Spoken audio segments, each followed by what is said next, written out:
With a new reel, and my today's reel is about Indo-Russia summit which is going to held in India from 4 December 2025 to 5 December 2025. 2 दिन तक होने वाले ये summit India के लिए क्यों important है and why the whole world is looking for this summit, आज हम इसी के बारे में डिस्कस करेंगे। फर्स्ट एंड मोस्ट इम्पॉर्टेंट है कि कई ऐसे पैरामीटर्स होंगे इस समिट में जिसको कि हम डिस्कस करेंगे इंडिया और रशिया के बीच में, क्योंकि इंडिया और रशिया की बात करी जाए तो दोनों ही बहुत अच्छे अलाइज रहे हैं, दोनों में ही बहुत अच्छा पैक्ट रहा है। इंटरनेशनल लेवल पे दोनों कंट्री एक दूसरे को काफी सपोर्ट करते रहे हैं पास्ट मैनी ईयर्स से। यदि बात करी जाए रशियन प्रेसिडेंट व्लादिमीर पुतिन की, उन्होंने इंटरनेशनल लेवल पर हमेशा इंडिया को सपोर्ट करा है, वहीं इंडिया ने भी रशिया के लिए हमेशा स्टैंड लिया है, चाहे वो रशियन ऑयल की बात हो या किसी भी इशू पर हो। इंडिया और रशिया के बीच में हम सभी जानते हैं ट्रेड रिलेशंस हैं, डिफेंस डील है। इसके बाद भी यदि इंटरनेशनल लेवल पर किसी भी इशू को लेकर बात करी जाए, दोनों एक दूसरे के सपोर्ट करते हैं। आज के टाइम में अमेरिका जैसा कंट्री जो कि अपने आप को यूनिपोलर वर्ल्ड का लीडर मानता है, बहुत ही इंपॉर्टेंट है कि ऐसे कंट्री अलाइज बनाए जो कि अमेरिका जैसे कंट्री की डोमिनेंस को या उसकी हकड़ को वो एक साइड कर सके।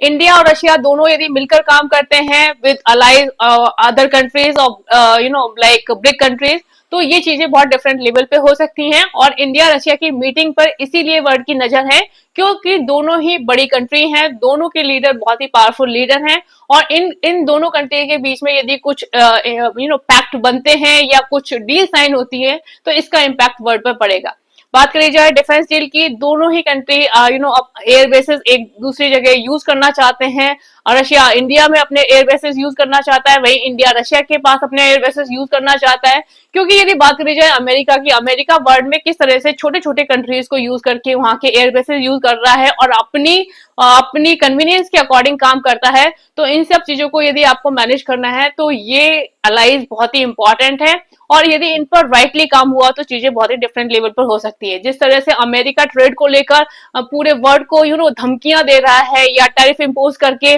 टारगेट कर रहा है, यदि इंडिया का ट्रेड रिलेशंस वर्ल्ड के डिफरेंट नेशंस के साथ बढ़ते हैं या वर्ल्ड के सारे कंट्रीज अलाइज होके या अफ्रीकन कंट्री हो या एशियन कंट्री हो, मिलकर यदि कुछ नया डिसीजन लेते हैं या अपनी करेंसी को प्रमोट करते हैं या ब्रिक कंट्रीज एक साथ आके चीजों को अलग लेवल पे लेके जाते हैं, तो चीजें बहुत डिफरेंट लेवल पे हो सकती हैं। तो ये समिट बहुत ही इंपॉर्टेंट होने वाली है क्योंकि यहाँ पर डिफेंस डीलिंग से लेकर ट्रेड रिलेशंस को लेकर या अपने दोनों कंट्रीज के बीच में जो पास्ट कॉर्डियल रिलेशंस रहे हैं उनको लेकर डिस्कस किया जाएगा। और ये रिलेशंस यदि जितने मजबूत होंगे इंटरनेशनल लेवल पर चीजें उतनी ही डिफरेंट जा सकती हैं। वही बात करी जाए अमेरिका की, अमेरिका और यूरोपियन कंट्री अपना हर पैतरा अपनाएंगे इस समिट को उस लेवल पर नहीं हो सके उसके लिए, क्योंकि व्लादिमीर पुतिन ने अभी रिसेंटली में एक बहुत ही सही स्टेटमेंट दिया था। उन्होंने कहा था कि यूरोपियन कंट्री पीस चाहते ही नहीं है, ये चाहते हैं कि वॉर जैसी सिचुएशन क्रिएट हो, क्योंकि इतने लंबे समय से जिस तरह से वो लोग चाह रहे हैं कि यूक्रेन को नाटो का मेंबर बनाया जाए और ये सारी चीजें जो क्रिएट करी जा रही हैं ये बहुत ही नेगेटिव हो रही हैं और बहुत ही ज्यादा स्ट्रेचिंग है रशिया के लिए भी, क्योंकि रशिया ने पहले से ये चीजें बहुत क्लियर कर दी थी कि नाटो का जो ईस्टवर्ड एक्सपेंशन है वो रशिया के लिए खतरा है और रशिया कभी भी नहीं चाहेगा कि नाटो को ईस्टवर्ड एक्सपांड करने दिया जाए। वहीं यूरोपियन कंट्री और अमेरिका किस तरह से यूक्रेन को एक मोहरा बना के यूज कर रहे हैं रशिया के अगेंस्ट में, वो हम सभी जानते हैं। और उसी तरह से यदि चीजों को अमेरिका करता रहा या कंट्रीज को टारगेट करता रहा तो डेफिनेटली ये वर्ल्ड में भी थ्रेट हो जाती है। तो यदि अमेरिका की डोमिनेंस को कम करना है तो इस तरह के अलाइंस बनने जरूरी है। इंडिया रशिया जैसे बड़े कंट्री या चाइना को हम उस लेवल पर ट्रस्ट कर नहीं सकते, क्योंकि हमारे जो पास्ट रिलेशंस चाइना के साथ नए वो उस लेवल के नहीं है। बट आई रियली वांट कि चाइना भी इन सब चीजों को समझे, अमेरिका की डोमिनेंस को समझे और उसके अकॉर्डिंग यदि इंडिया और रशिया के साथ अलायंस की तरह काम करना चाहे तो डेफिनेटली चीजें बहुत डिफरेंट लेवल पे हो सकती हैं और ये बहुत इंपॉर्टेंट है आज के टाइम पे।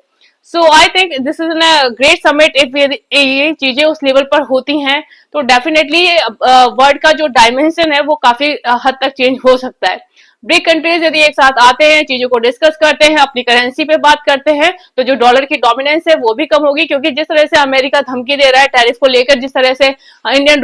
रुपी की वैल्यू और डे बाई डे डॉलर के कंपैरिजन में घटती जा रही है, बिकॉज हमारे ऊपर प्रेशर है इंपोर्ट का, हमें बाहर से इंपोर्ट करना पड़ता है और इंपोर्ट के लिए आप सभी जानते हैं कि जो हम करेंसी यूज करते हैं वो डॉलर में यूज करते हैं। तो ये चीजें बहुत ही एक कॉम्प्लिकेटेड सिचुएशन क्रिएट कर रही हैं और यदि हमें अपनी करेंसी को बचाना है, वर्ल्ड में ट्रेड को बचाना है तो डेफिनेटली हमें अपने करेंसी में ट्रेड करने के बारे में सोचना चाहिए। और यदि अफ्रीकन और एशियन कंट्री एक साथ मिलकर इन सब चीजों को प्रॉपरली सोचते हैं तो आप देख सकते हैं कि जो वर्ल्ड की सिचुएशन है वो डिफरेंट हो सकती है, क्योंकि हमें आज के टाइम में यूनिपोलर वर्ल्ड चाहिए नहीं जो कि अपनी डोमिनेंस मेंटेन करता रहे। हमें मल्टीपोलर वर्ल्ड चाहिए जहां पर हर कंट्री हर किसी के लिए सोच रहा है, फ्री ट्रेड रिलेशंस होने चाहिए, क्योंकि टैरिफ एक बहुत ही नेगेटिव कॉन्सेप्ट है ट्रेड में। क्योंकि यदि आप टैरिफ इंपोज करते हैं, वो भी मनमाने ढंग से कुछ भी इंपोज कर रहे हैं, किसी पे पेनल्टी टैरिफ लगा दे रहे हैं, ये चीजें बहुत गलत हो जाती हैं और इससे इंटरनेशनल कॉन्फ्लिक्ट्स क्रिएट हो जाती हैं, ट्रेड बर्बाद हो जाते हैं। ये चीजें रियल में हमें समझनी चाहिए और इन पे काम करना बहुत ही इंपॉर्टेंट है। So what you say about this, suggest me your thought. Bye bye, have a nice time.